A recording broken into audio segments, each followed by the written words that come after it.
Hello, this is Michele and I. Welcome to the November astrology.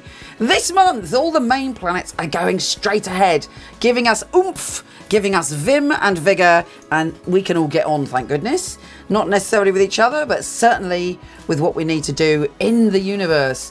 We also have a fabulous Venus and Jupiter conjunction, shimmying love, sizzling, shimmying, sorcerizing love into our life. It's expansive, it's beautiful. Make the most of it. Here's your monthly astrology.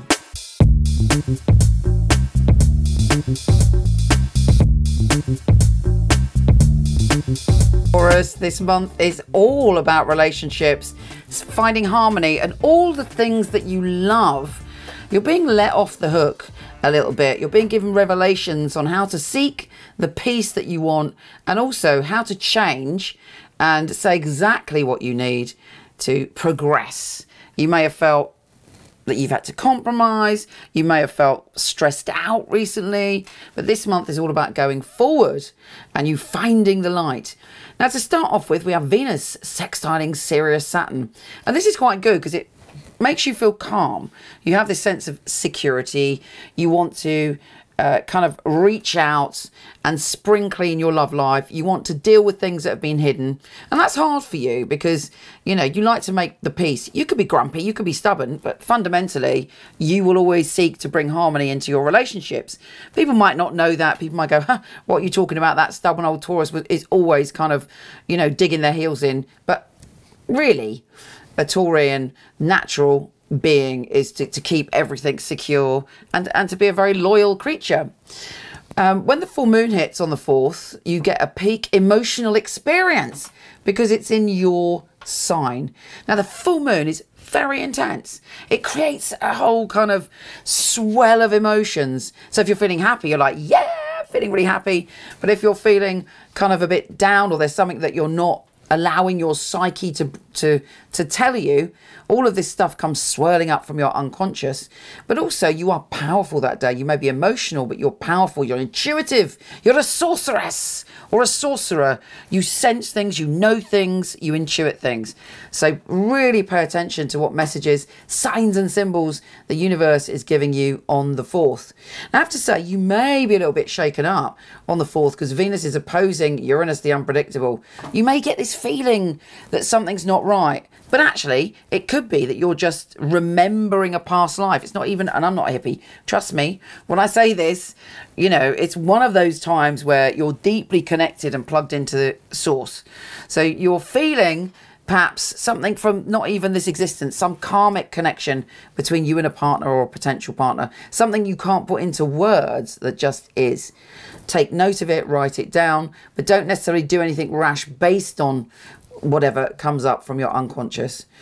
We have Mercury shifting signs and making you very much the kind of psychic detective. You want to go deeper. All your conversations, you want to be deep and profound. You've got no time for superficiality at the moment. Also, you're watching, you're observing people, and you're super telepathic, and you can sense other people's fears and vulnerabilities.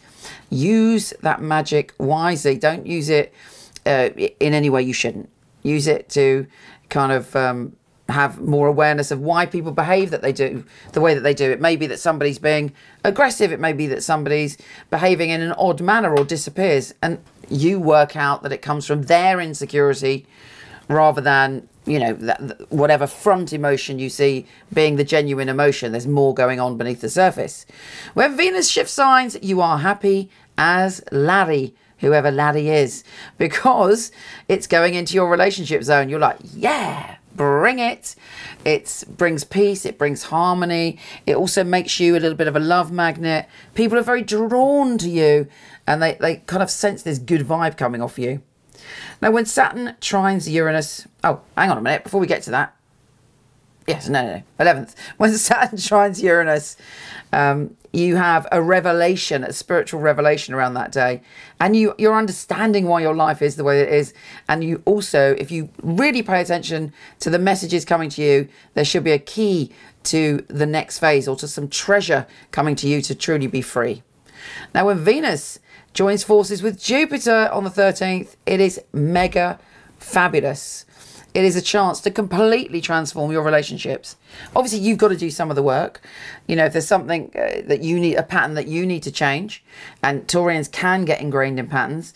If there's a pattern that you know that you've got, if you change that, then this month, everything could change. You could feel things opening, you could feel things flowing, you could feel things expanding. And there's a really good vibe around personal relationships for the whole of the month.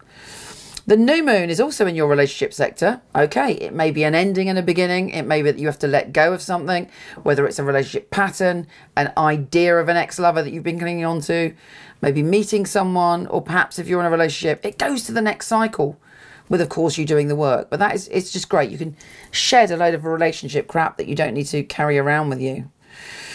Now, one day, probably the only day this month that's really tricky is when Mars squares Pluto on the 19th. There's a lot of battles. And in your case, it's a battle against freedom, self-criticism, self-imposed restriction. But when these two kick off, I would avoid going to war with anybody, especially yourself, on the 19th.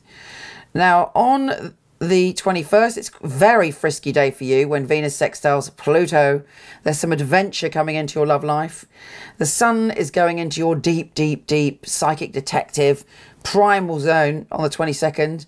And then that's the next phase for you, really, where you're thinking about the meaning of life. You're thinking about spring cleaning your subconscious, and your psyche are moving ahead, a freer person. But you have the confidence to step into your power and to live your power when the sun goes there.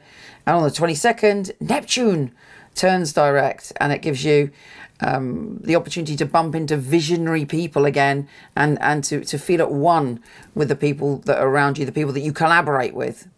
Take care, gorgeous Taurus, and I'll speak to you soon.